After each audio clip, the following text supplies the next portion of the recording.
आराम से घरे निकल जाए। अच्छा तो ये लोग घर में जाके क्या करी है? सृष्टि की रचना करी है। रचना कब हो जाई? आज का रात बिरहा के नाम एक गीत रहे फुहर पाकर बिल्कुल ना रहे, उसे फुहर कम गईबे ना करीला। जो आप लोगों के सुने में कुछ प्रॉब्लम हो, बढ़िया गीत तरी मजेदार गीत बजा के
आदमी नहीं मती रहा।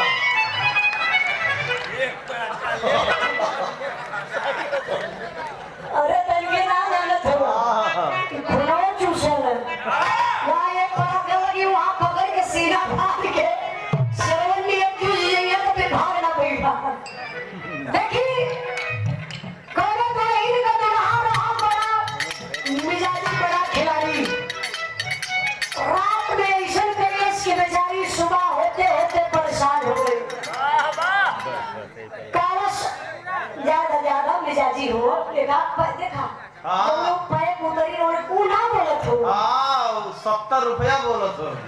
अब 70 रुपया खर्चा कैले हो इतना बोलबो ना करे, ब्रांडेड रहा तो दवाई के बैठल रहता। हमार बिरादरी के पीछे हमार अक्सर हमार बिरादरी भैया आप लोग बुरा मत बनिए, हमार बिरादरी यही में बहुत जोरा देगा। बलटा